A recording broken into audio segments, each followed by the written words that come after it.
Student, but आज भी हम लोग पढ़ रहे हैं क्षितिज के चैप्टर 17 बच्चे काम पर जा रहे हैं। जैसा कि अभी हम लोगों ने देखा कि पहले वीडियो में कि बच्चे काम पर क्यों जा रहे हैं और इसे कवि इसके बारे में क्या बताना चाह रहा है। जैसा कि हमने आपको पहले बताया था कि बच्चे काम पर जा रहे हैं जिसके कारण उनका बचपन छीन लिया गया है और यही पीड़ा है जो कवि प्रस्तुत करता है। और कवि उस सामाजिक विडंबना यानी सामाजिक आर्थिक की जो विडंबना है, जो दिक्कतें, जो परेशानी है, उसे वह व्यक्त करता है। और इसी कारण बच्चों का खेल, शिक्षा और जीवन की जो उमंग यानी खुशियाँ होती हैं, काफ़ी बच्चे उनसे वंचित हो गए हैं। ये सारी समस्या को लेकर कवि बच्चे काम पर जो जा रहे हैं उन पे कुछ पंक्तियाँ लिखी हैं।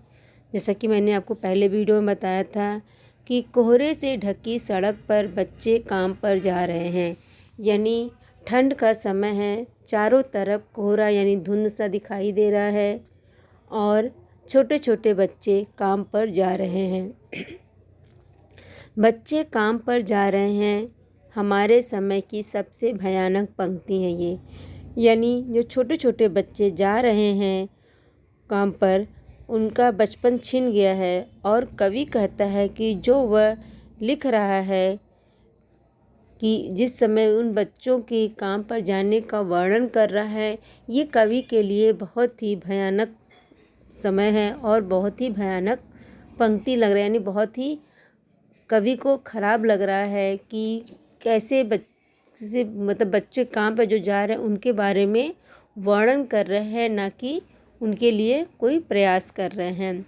और सबसे ज़्यादा भयानक इस बात की है कि जो बच्चे काम पर जा रहे हैं उनके बारे में विस्तार से लिख रहे हैं कि बच्चे काम पर क्यों जा रहे हैं, क्योंकि सामाजिक आर्थिक व्यवस्था अच्छी नहीं है, उनके परिवार की आर्थिक व्यवस्था अच्छी नहीं है, जिसके कारण उन्हें काम पर जाना पड़ता है।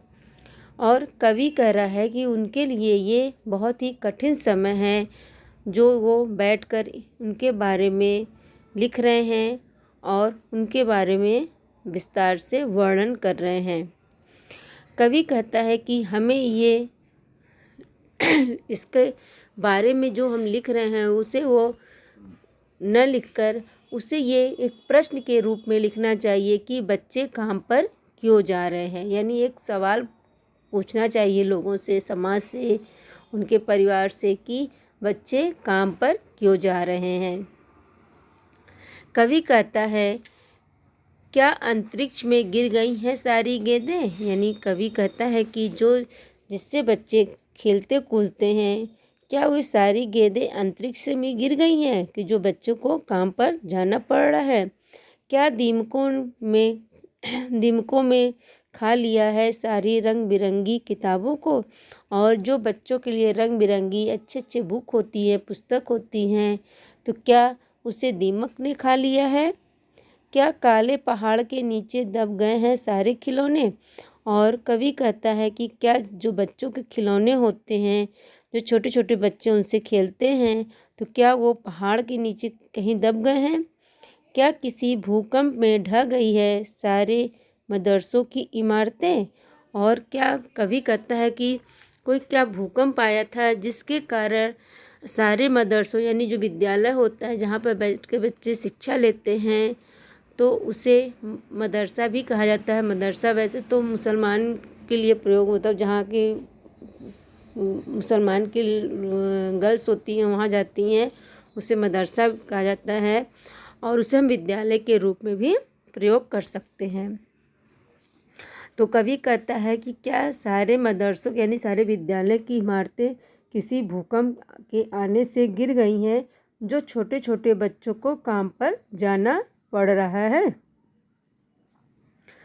तो आइए इसको हम एक सारांश के रूप में इसका पहले हम देख लेते हैं इसका अर्थ, उसके बाद फिर इनकी आगे हम पंक्तियों को पढ़ेंगे। कवि कहता है, क्या दुनिया भर की सारी गेंदें अंतरिक्ष में गिर गई हैं, क्या सारी रंग बिरंगी किताबें दीमक खा गए? क्या सारे खिलौने किसी काले पहाड़ के नीचे दब गए? क्या भूकंप ने गिरा दिया सारे स्कूलों की इमारतों को? क्या सारे घरों के आंगन, बगीचे और खल के मैदान एकाएक दुनिया से लापता हो गए?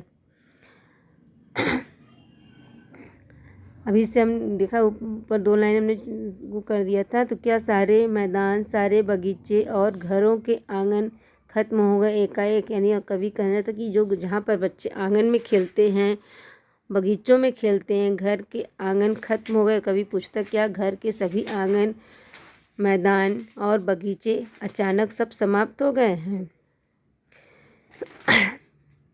कवि समाज से पूछता है, यानी कवि इस दुनिया से पूछना चाहता है कि ऐसा क्या हुआ है कि जो बच्चे स्कूलों में, घरों में, खेल के मैदानों में दिखाई पड़ने चाहिए, जिनके हाथों में किताबें, गेंदें और खिलौने होने चाहिए, उनके हाथों में काम पकड़ा दिया गया है और वे जाड़े की सर्दी में ठिठुरते हुए काम पर जाते हुए सड़क पर दिखाई देते हैं।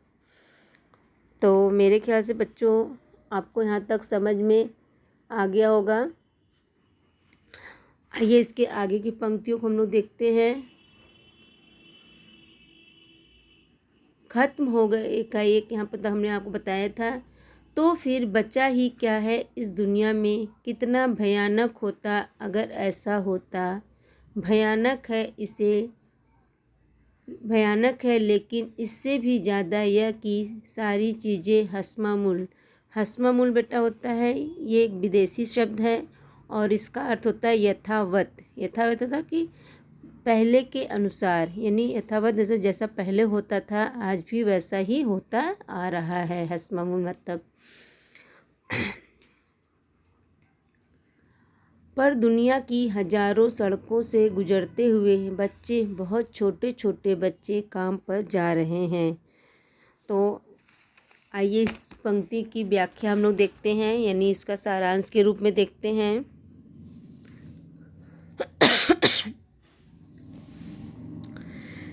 कवि कहता है कि जिस समाज व्यवस्था, उसका अभिप्राय दुनिया से यही है, न में बचपन को ही मार दिया जाए तो उसके पास बचेगा ही क्या? अगर बच्चों का बचपन ही ख़त्म कर दिया जाए तो उसके पास क्या बचेगा?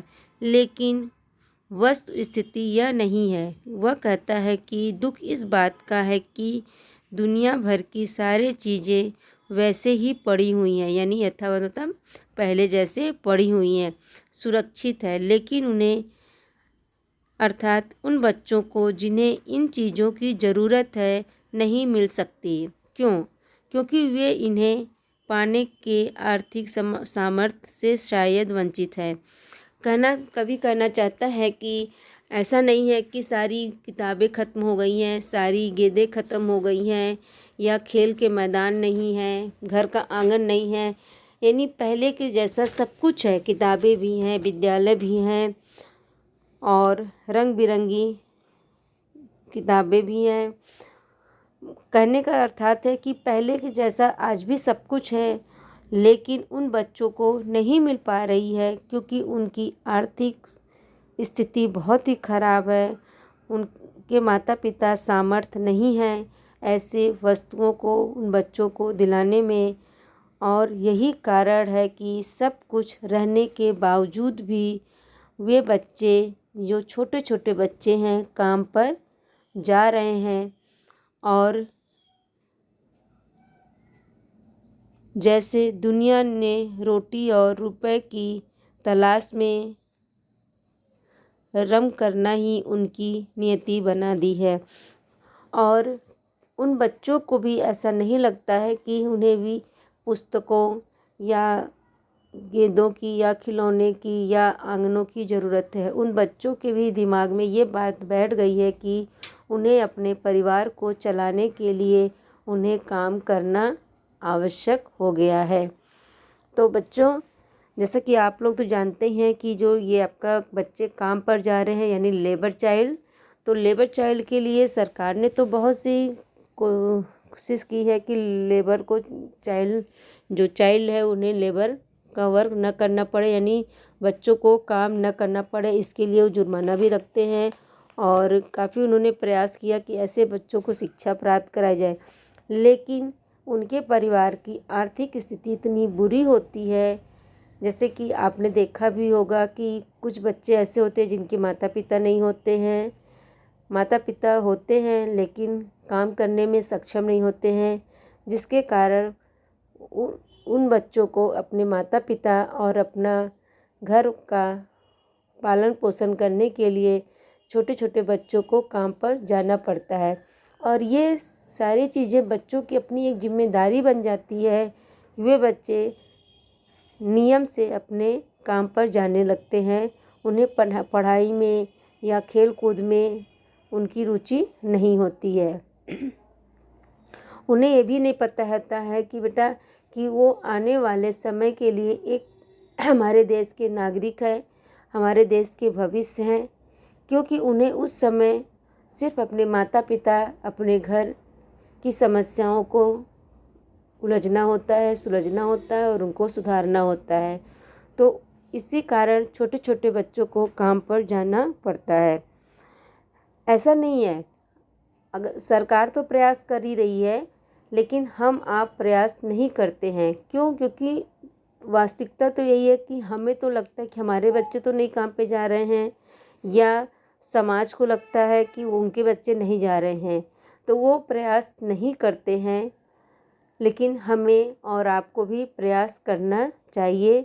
सिर्फ सरकार के करने से ये समाज या ऐसे छोटे छोटे बच्चों को सारी सुविधा नहीं मिल सकती है। तो हम सभी को मिलकर ऐसे आर्थिक स्थिति से जो बच्चे गुजर रहे हैं उनके लिए हमें कुछ करना चाहिए और कोशिश करना चाहिए कि बच्चे जो छोटे छोटे बच्चे होते हैं जिन्हें जिस उम्र में बच्चों को शिक्षा, खेल आदि चीज़ों की ज़रूरत हो, उन बच्चों को काम पर न जाना पड़े। तो हम लोगों की कोशिश यही रहनी चाहिए। और इसी के साथ ये वीडियो यहीं पे समाप्त करते हैं। अगले वीडियो में हम लोग क्वेश्चन आंसर डिस्कस करेंगे और आप लोगों को जो न समझ में आया हो उसे आप लोग पूछ लीजिएगा। तो ये वीडियो यहीं पे समाप्त करते हैं। Thank you.